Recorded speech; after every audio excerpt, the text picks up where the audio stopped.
매일 성경과 함께하는 오늘의 큐티 시간입니다.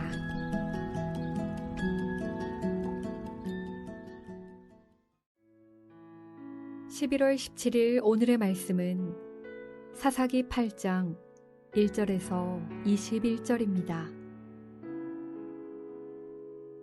에브라임 사람들이 기드온에게 이르되 내가 미디안과 싸우러 갈 때에 우리를 부르지 아니하였으니 우리를 이같이 대접함은 어찌 됨이냐 하고 그와 크게 다투는지라. 기드온이 그들에게 이르되 내가 이제 행한 일이 너희가 한 것에 비교되겠느냐. 에브라임의 끝물 포도가 아비에셀의 만물 포도보다 낫지 아니하냐. 하나님이 미디안의 방백 오렙과 스앱을 너희 손에 넘겨주셨으니 내가 한 일이 어찌 능히 너희가 한 것에 비교되겠느냐 하니라. 기드온이 이 말을 하매 그때 그들의 노여움이 풀리니라. 기드온과 그와 함께 한 자 300명이 요단강에 이르러 건너고 비록 피곤하나 추격하며 그가 숫곳 사람들에게 이르되 나를 따르는 백성이 피곤하니 청하건대 그들에게 떡덩이를 주라. 나는 미디안의 왕들인 세바와 살문나의 뒤를 추격하고 있노라 하니 숫곳의 방백들이 이르되 세바와 살문나의 손이 지금 내 손 안에 있다는 거냐. 어찌 우리가 내 군대에게 떡을 주겠느냐 하는지라. 기드온이 이르되 그러면 여호와께서 세바와 살문나를 내 손에 넘겨주신 후에 내가 들가시와 찔레로 너희 살을 찢으리라 하고 거기서 브누엘로 올라가서 그들에게도 그같이 구한즉 브누엘 사람들의 대답도 숫곳 사람들의 대답과 같은지라. 기드온이 또 브누엘 사람들에게 말하여 이르되 내가 평안히 돌아올 때에 이 망대를 헐리라 하니라. 이때 세바와 살문나가 갈골에 있는데 동방 사람의 모든 군대 중에 칼든 자 12만 명이 죽었고 그 남은 15,000명가량은 그들을 따라와서 거기에 있더라. 적군이 안심하고 있는 중에 기드온이 노바와 욕부하 동쪽 장막에 거주하는 자의 길로 올라가서 그 적진을 치니 세바와 살문나가 도망하는지라. 기드온이 그들의 뒤를 추격하여 미디안의 두 왕 세바와 살문나를 사로잡고 그 온 진영을 격파하니라. 요아스의 아들 기드온이 헤레스 비탈 전장에서 돌아오다가 숫곳 사람 중 한 소년을 잡아 그를 신문하매 그가 숫곳의 방백들과 장로들 77명을 그에게 적어준지라. 기드온이 숫곳 사람들에게 이르러 말하되 너희가 전에 나를 희롱하여 이르기를 세바와 살문나의 손이 지금 네 손 안에 있다는 거냐. 어찌 우리가 내 피곤한 사람들에게 떡을 주겠느냐 한 그 세바와 살문나를 보라 하고 그 성읍의 장로들을 붙잡아 들가시와 찔레로 숫곳 사람들을 징벌하고 브누엘 망대를 헐며 그 성읍 사람들을 죽이니라. 이에 그가 세바와 살문나에게 말하되 너희가 다볼에서 죽인 자들은 어떠한 사람들이더냐 하니 대답하되 그들이 너와 같아서 하나같이 왕자들의 모습과 같더라 하니라.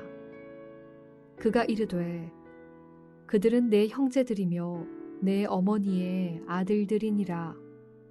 여호와께서 살아계심을 두고 맹세하노니 너희가 만일 그들을 살렸더라면 나도 너희를 죽이지 아니하였으리라 하고 그의 맏아들 여델에게 이르되 일어나 그들을 죽이라 하였으나 그 소년이 그의 칼을 빼지 못하였으니 이는 아직 어려서 두려워함이었더라. 세바와 살문나가 이르되 네가 일어나 우리를 치라. 사람이 어떠하면 그의 힘도 그러하니라 하니 기드온이 일어나 세바와 살문나를 죽이고 그들의 낙타목에 있던 초승달 장식들을 떼어서 가지니라.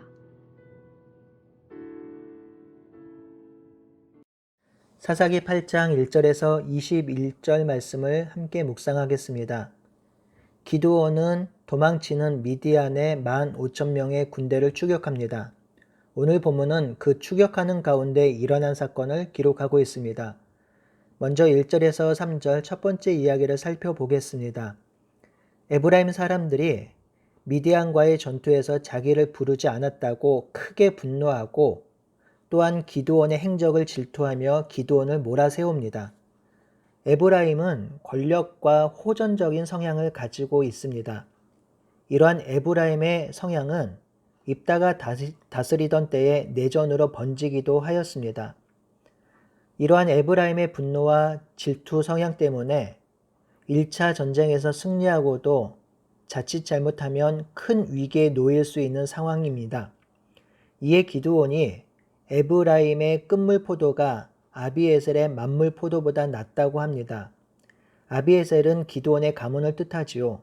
그러니까 처음 전쟁을 이끈 기드온보다 마지막 전쟁에 참여한 에브라임이 오렙과 스앱을 죽인 것 때문에 이 전쟁에서 더 큰 공을 세웠다고 말해줍니다. 또한 하나님이 오렙과 스앱을 에브라임에 넘겨주셨기 때문에 가능한 일이기에 하나님께 쓰임받은 에브라임 지파라고 하면서 지켜 세워줍니다. 기드온이 이 전쟁을 주도하였기에 에브라임이 이렇게 분노하고 항변하는 것에 대해서 더 분노하고 나무랄 수 있고요. 또한 열심히 전쟁한 나에게 이런 대접이 무엇인가 하면서 에브라임과 싸울 수도 있는 상황이었습니다. 그럼에도 기드온은 이 일을 참 지혜롭게 처리합니다. 기드온이 이렇게 지혜롭게 처리할 수 있는 이유가 무엇일까요? 그것은 이 전쟁의 승리를 하나님이 주신 것이라고 믿었기 때문입니다. 자신이 앞장서서 싸운 전쟁이라면 자신의 공적을 내세울 수 있었겠지만 이 전쟁은 친히 하나님이 진두지휘하신 전쟁입니다. 하나님이 기드온을 부르시고 전쟁할 수 없다고 도망치는 기드온에게 용기를 주시고 300명의 군대로 미디안 진영에 있던 적들을 섬멸하셨습니다. 이 사실을 너무나도 잘 알고 있는 기드온은 누가 더 많은 일을 했는지, 누구의 공이 더 큰지 이것이 중요하지 않았습니다. 그것보다 동족끼리 다툼으로 하나님께서 하신 전쟁의 결과가 분열과 다툼으로 번지지 않기를 바랬던 것이지요. 또한 기드온은 300명의 군대뿐만 아니라 미디안을 추격하는 일에 다른 지파들과 동역함으로 이 전쟁을 승리로 이끌 수 있었음을 알고 있었습니다. 그래서 에브라임 지파의 행적을 존중하고 있는 것이지요. 그 진정성이 있는 말이 에브라임의 분노를 멈추게 하였습니다. 이 기드온의 행적은 우리에게 깊은 통찰과 깨달음을 줍니다. 우리 인생 그리고 우리 교회를 친히 인도하신 하나님의 일하심과 그의 역사하심을 생각하면 누가 더 많이 일을 하고 누가 더 귀한 일을 하고 누가 더 일 안에서 서운하고 또 내 마음과 같지 않게 사역해서 상한 마음이 드는 것 이런 거 가질 수가 없어요. 여러분, 우리는 사실 내 자신을 위해 가족을 위해 사용하는 시간에 비하면 교회를 위해 사용하는 시간은 그리 많지 않습니다. 사실 하나님도 모든 시간을 들여 교회 사역을 하라고 하지도 않으십니다. 그럼에도 우리 교회가 그리고 우리가 이렇게 세워질 수 있는 것은 하나님의 성령을 통해서 인도하고 붙들고 함께 하시기 때문입니다. 그러니 우리는 자신의 사역에 대해서 겸손해야 하며 지체의 헌신과 사역에 대해서 존중하고 위로하고 격려해야 하는 마음을 가져야 할 것입니다. 두 번째 이야기는 기드온의 요구를 거절한 숫꽃과 분우엘 그리고 그 숫꽃과 분우엘의 복수 이야기 세바와 살문나를 처형한 이야기입니다. 기드온은 도망가는 미디안을 추격합니다. 추격하다 보니 피곤하고 시장하여 숫곳 사람들에게 떡을 달라고 부탁하지요. 숫곳은 모세가 갓지파에게 준 곳입니다. 이곳 숫곳 사람들은 세바와 살문나가 내 손에 있지도 않은데 내가 어찌 너에게 떡을 주겠느냐라고 거절하지요. 이에 기드온은 세바와 살문나를 잡은 후에 돌아와서 숫곳 사람들을 들가시와 찔레로 살을 찢을 것이라고 합니다. 기드온은 다시 분우엘 사람들에게 가서 똑같은 도움을 청합니다. 그런데 분우엘 사람들도 숫곳 사람들과 같이 똑같이 말합니다. 기드온은 전쟁에 승리해서 평안히 돌아올 때 분우엘의 망대를 헐 것이라고 하였지요.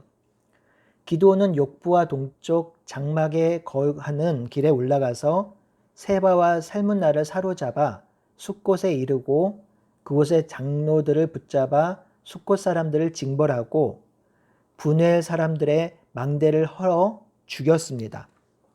여기서부터 기드온의 그림자가 드러나기 시작합니다.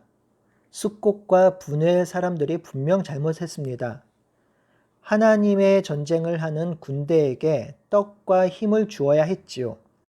하지만 숫곳과 분우엘 사람들은 기드온의 군대가 12,000명의 미디안 군인을 죽인 것을 알지 못했을 것이고요. 혹시 알았다고 해도 지금 남은 군대의 수가 15,000명이니 기드온의 군대 300명으로는 도저히 이길 수 없다고 판단했겠지요. 그래서 미디안이 전세를 역전시킬 것이라고 믿었고요. 그래서 기드온을 도왔던 자신들을 나중에 보복할 것이라고 생각했습니다. 그래서 기드온 군대를 돕지 못했지요. 숫곳과 분우엘 사람들이 분명히 잘못했습니다. 그래서 기드온은 그들을 죽였습니다. 하지만 생각할 지점이 바로 동족을 죽였다는 것입니다. 숫곳과 분우엘 사람들은 적군이 아닙니다. 방금 전에 에브라임 지파에게 베푼 호의는 어디 갔을까요? 숫곳과 분우엘 사람들에게 하나님이 이끄시는 전쟁이라고 설득하면 어땠을까요? 사사기 기자는 이 시점부터 기드온의 부정적인 측면을 드러내고 있습니다. 이 기드온의 행위에 대해 다양한 해석의 여지를 남길 수 있겠으나 기드온이 자신이 가진 힘을 조금씩 남용하고 있음을 볼 수 있습니다.